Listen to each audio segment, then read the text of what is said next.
چنانچہ بزم رسول میں ایک شخص ہمیں ایسا بھی نظر آتا ہے کہ مدینہ تو مدینہ پورے عربستان میں اس کے خاندان کا کوئی فرد رہتا ہی نہیں تھا،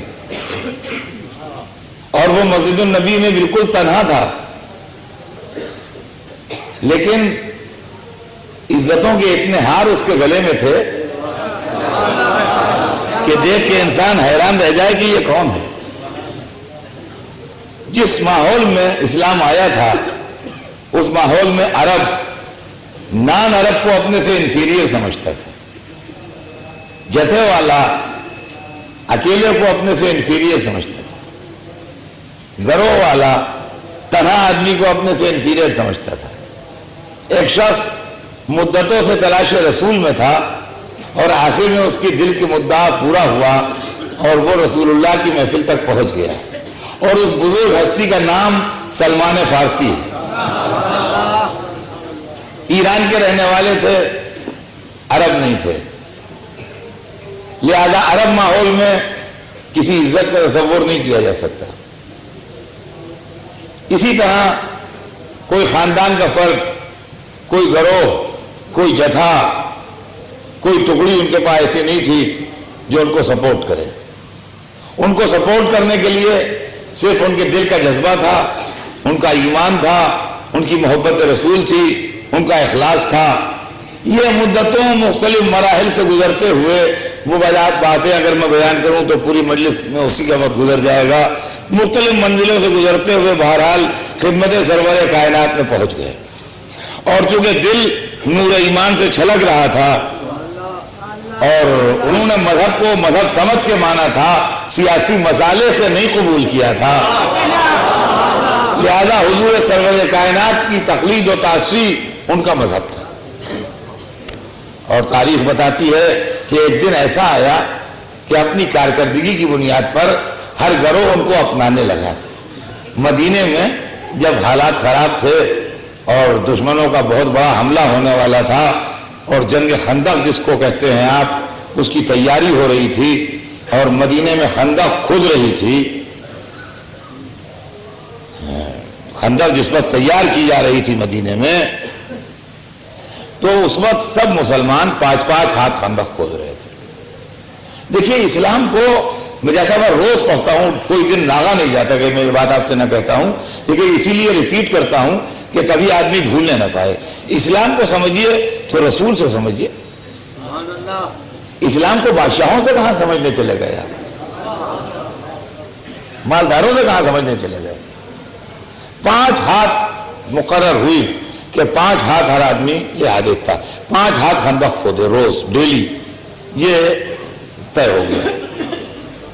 اور تعجب کی بات یہ ہے کہ کائنات عالم کا سردار، مسلمانوں کا سربراہ اور رسول خندق کھودنے میں بنفس نفیس شرکت کر رہا ہے، بنفس نفیس شرکت کر رہا ہے، اور حضور بھی خندق کھود رہے ہیں۔ میں نہیں مان سکتا کہ صحابہ نے، رسول کے چاہنے والوں نے، رسول کے رشتہ داروں نے ضرور رسول کے ہاتھ جوڑے ہوں گے کہ حضور آپ تشریف رکھیں، آپ نہ کھودیں خندق، لیکن رسول نے منظور نہ فرمایا ہوگا جبھی رسول خندق کھود رہے ہیں۔ لیکن تاریخ لکھتی ہے کہ سارے مسلمان ایک دن میں 5 ہاتھ خندق کھودتے تھے، رسول ایک دن میں 10 ہاتھ خندق کھودتے تھے، یعنی عام مسلمانوں سے دگنا کام کر رہے تھے رسول۔ تو رسول نے، اسلام نے قیادت اور لیڈرشپ کا معیار بھی بتایا کہ جو عوام سے دونی محنت کرنے کی ہمت رکھتا ہو وہ لیڈر بنے، وہ لیڈر بنے جو عوام سے دونی محنت کرنے کی ہمت کرتا ہو۔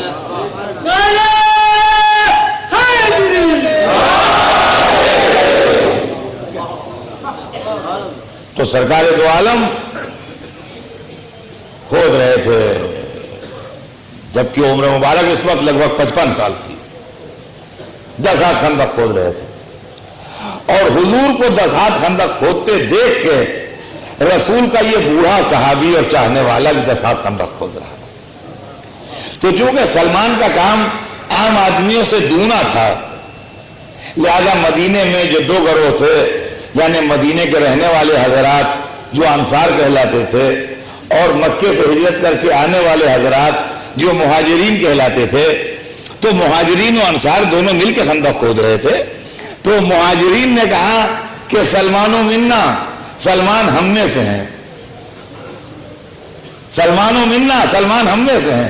اور دلیل یہ دی کہ بھائی ہم مکے سے ہجرت کر کے آئے ہیں، یہ اپنے وطن سے ایران سے ہجرت کر کے آئے ہیں، تو مہاجر تو ہم دونوں ہیں، یہ اپنے گھر سے آئے، ہم اپنے گھر سے آئے، نہ یہاں ان کا گھر ہے نہ یہاں ان کا گھر ہے، لہذا یہ مہاجر ہیں۔ تو ان کا سلمان و منا، سلمان تو ہم میں سے ہیں، کام زیادہ تھا نا، لہذا ہر ایک اپنے میں شامل کرے گا، سلمان و منا، سلمان ہم میں سے ہیں۔ تو انصار نے کہا واہ بھائی یہ تو انصاف نہیں ہے، اس لیے کہ مدینے میں ہم نے بھی رسول کی زیارت کی، مدینے میں انہوں نے بھی رسول کی زیارت کی، لہذا یہ تو یہی کہ ہیں سلمان و منا، سلمان ہم میں سے ہیں۔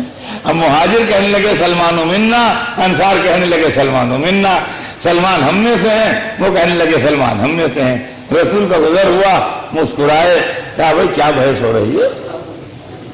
تو انصار کہنے لگے حضور ہم کہہ رہے ہیں کہ ہم نے بھی یہیں آپ کی زیارت کی، سلمان نے بھی یہیں آپ کی زیارت کی، تو یہ بھی انصاریوں میں شمار ہے، اس لیے کہ مدینے میں دونوں شرف زیارت رسول سے مشرف ہوئے۔ مہاجر کہنے لگے حضور جب بات ہے یہ لوگ کہہ رہے ہیں، ارے ہم اپنے گھر سے مائگریٹ کر کے آئے ہیں، یہ اپنے گھر سے مائگریٹ کر کے آئے ہیں، ہم نے اپنے وطن سے ہجرت کی آپ کی محبت میں، انہوں نے اپنے وطن سے ہجرت کی، تو یہ مہاجر ہوئے، یہ انصاری کہاں سے ہو گئے؟ یہ ہم میں سے ہیں۔ رسول خلق مجسم ہیں، کسی کا دل توڑ نہیں سکتے۔ تین پارٹیاں سامنے ہیں، ایک طرف سلمان ہیں، ایک طرف مہاجر ہیں، ایک طرف انصار ہیں، ایک طرف اکیلے سلمان ہیں۔ اگر دونوں سے ان کو الگ کر دیں تو سلمان اکیلے رہ جائیں گے، اگر انصار کو دے دیں تو مہاجروں کا دل ٹوٹ جائے، اگر مہاجرین کو دے دیں تو انصار کا دل ٹوٹ جائے۔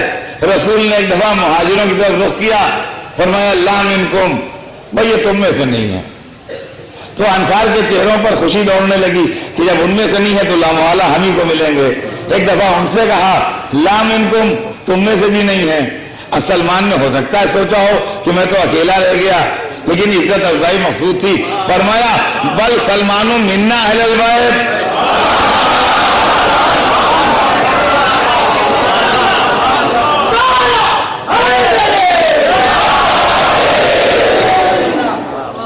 بلکہ سلمان تو ہم اہل بیت میں سے ہیں۔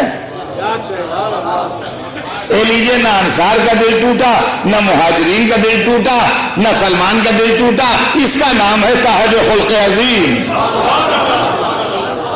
کہا سلمان تو ہم اہل بیت میں سے ہیں، لیکن آپ اہل زبان ہیں، اور یہ عربی کا جملہ جو حدیث رسول و ارشاد سرکار دو عالم ہے، یہ تاریخ کے اندر ایز اٹ از جیسے سرکار نے فرمایا تھا ویسے لکھا موجود ہے۔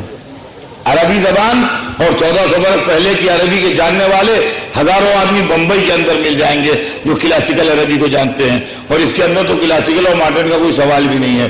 ہم جی آپ اس جملے کو لے جائیے اور ٹرانسلیٹ کروائیے، بل سلمان و منا اہل البیت، بلکہ سلمان ہم اہل بیت میں سے ہیں۔ لیکن لفظ دو طرح بولا جا سکتا ہے، رسول نے یہ نہیں کہا کہ سلمان ہمارے اہل بیت میں سے ہیں، ہم اہل بیت اور ہمارے اہل بیت میں لفظ کے حساب سے فرق ہے۔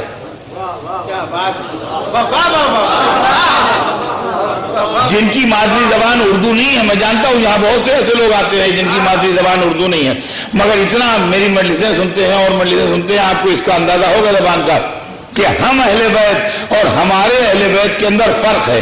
جو کہے گا ہمارے اہل بیت میں ہیں وہ اپنے کو اہل بیت سے الگ کر لے گا، ہم و ہمارے اہل بیت، ہم الگ ہمارے اہل بیت الگ، اور جو کہے گا ہم اہل بیت میں سے ہیں وہ اپنے کو اہل بیت میں شامل کرے گا۔ رسول نے یہ نہیں کہا کہ ہمارے اہل بیت میں ہیں، فرمایا ہم اہل بیت میں ہیں۔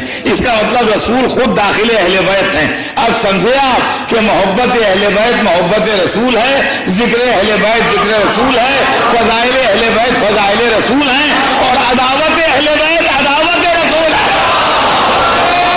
سلمان فارسی جو اپنے ایمان و عقیدے کی بنیاد پر ترقی کرتے ہوئے ایمان کے 10 درجوں تک پہنچ گئے،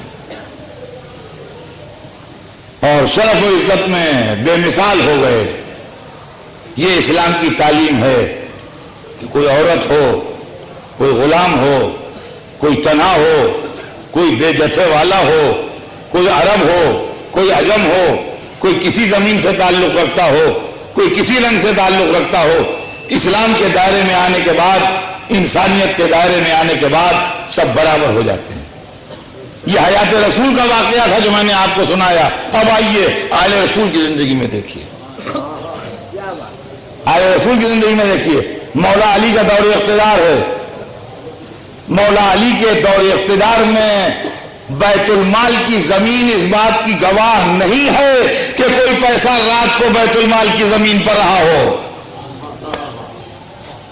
علی کے دور اقتدار میں اللہ کا مال اسی دن بٹتا تھا۔ علی کے دور اقتدار میں اللہ کا مال اسی دن بٹتا تھا، نیکسٹ ڈے کے لیے رکھا نہیں جاتا تھا۔ تاریخ بتاتی ہے، اس کا بھی واقعہ تاریخ میں ہے کہ شام قریب تھی، مال آ گیا، مولا علی نے کہا بلاؤ ان کے حقداروں کو، ان کو بانٹ دو۔ جو ٹریجرار تھا اس نے کہا مولا شام ہو رہی ہے، کل بٹوا دیجیے گا، شام ہو رہی ہے اب کل بٹوا دیجیے گا۔ کوئی ایسی بیجا بری بات نہیں تھی، بھئی یہ کام آج نہیں کل ہو جائے گا۔ اتفاق شیر خدا کے تیور بدل گئے اور اس کو اس طرح دیکھا کہ کام گیا، کہا تو ذمہ داری لے کے میں کل تک زندہ رہوں گا، تو ذمہ داری لے کے میں کل تک زندہ رہوں گا، میں کل بٹوا دوں گا۔ کانپنے لگا وہ مال، اسی وقت بٹا، اسی وقت بٹا، پیسہ بٹ گیا۔ جب سب بٹ گیا تو کہا بیت المال کی زمین جو جگہ تھی اس پہ جھاڑو دو، جھاڑو دی گئی، پانی چھڑکو، پانی چھڑکا گیا، مصلی بچھایا، 2 رکعت نماز پڑھی، زمین پہ ہاتھ رکھا، کہا زمین قیامت کے دن اللہ کے سامنے گواہی دینا کہ علی نے کبھی رات کو تیرے اوپر کوئی پیسہ اللہ کی راہ کا بچا کے نہیں رکھا۔ یہ علی ہے، یہ علی ہے، ان سے اسلام سمجھیے تو اسلام سمجھ میں آئے۔ مال بٹ رہا ہے، علی دست مبارک سے بیٹھے ہوئے خود بانٹ رہے ہیں، جو بھی شیئر ہے ایکول ڈسٹریبیوشن ہے۔ اور اصل میں علی کی مخالفت کا راز ہی یہی تھا کہ ایکول ڈسٹریبیوشن تھا۔ علی کی دشمنی کا راز ہی یہی تھا کہ ایکول ڈسٹریبیوشن تھا۔ طاقت والے اس بات کو برداشت نہیں کر رہے تھے کہ ہم کو بھی لین میں لگ کے وہی 1 دینار مل رہا ہے جو اس کو مل رہا ہے۔ عرب اس وقت فاتح قوم تھی، ایران مفتوح قوم تھی۔ فاتح قوم کا فرد سر اٹھائے ہوئے آگے آگے چل رہا ہے کیوں میں، اس کے پیچھے ایک مفتوح قوم کا فرد ہے، ایرانی ہے، وہ بھی مسلمان ہے، وہ بھی لا الہ الا اللہ محمد رسول اللہ کہہ رہا ہے، وہ بھی کعبے کی طرف نماز پڑھ رہا ہے، وہ بھی اللہ کا قائل ہے، قیامت کا قائل ہے، رسالت کا قائل ہے، قرآن کا قائل ہے، کعبے کا قائل ہے، ہر چیز کا قائل ہے، مگر ایرانی ہے، عرب نہیں ہے۔ کیوں میں دونوں لگے، عرب آگے آگے چل رہا ہے، اسی کے پیچھے ایرانی چل رہا ہے۔ مولا علی بانٹ رہے ہیں، جو آ رہا ہے اس کو مل رہا ہے، ایکول ڈسٹریبیوشن۔ عرب آیا، دیا اس کو حق، بجائے اس کے کہ وہ اپنا حق لے کے آگے بڑھ جاتا، وہ سائڈ میں کھڑا ہو گیا، وہ اپنا حق لے کے آگے نہیں بڑھا۔ کیوں میں تھا، اس کو پیسے مل گئے، پیسے مل گئے تو نکل جاتا پیسے لے کے، نہیں نکلا، نہیں، سائڈ میں کھڑا ہو گیا، اپنے پیچھے والے کو دیکھنے لگا۔ وہ آیا، علی نے اس کو بھی اتنا ہی دیا، جتنا اس کو دیا تھا اتنا ہی اس کو بھی دیا، بس جیسے ہی اتنا اس کو دیا ویسے ہی عرب نے اپنے پیسے علی کے سامنے رکھ دیے، کہا ہم نہیں لیں گے۔ اب کیوں؟ کہا اب یہ بھی انسلٹ برداشت کرنا پڑے گی کہ ایک عرب کو ایک ایرانی کے برابر شیئر ملے۔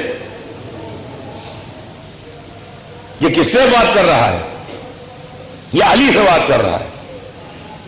کہا اب یہ انسلٹ بھی برداشت کرنا پڑے گی کہ ایک عرب کو ایک ایرانی کے برابر شیئر ملے۔ ایک مرتبہ شیر خدا کے تیور بدلے، اور عرب کیا، جب تیور بدلتے تھے تو لشکر دہل جاتے تھے۔ شیر خدا کے تیور بدلے، کہا کیا تو یہ سمجھتا ہے کہ کہ اسلام میں آنے کے بعد بھی عرب و عجم کا امتیاز برقرار رہے گا؟ کیا تو یہ سمجھتا ہے کہ اسلام میں آنے کے بعد بھی عرب و عجم کا امتیاز برقرار رہے گا؟ یہ ڈسکریمنیشن برقرار رہے گا کہ یہ عرب ہے عجم ہے؟ لینا ہو لے، ورنہ اسلام سے نکال۔ اب سمجھے آپ، یہ اسلام، یہ اسلام جس کے اندر کوئی فرق نہیں۔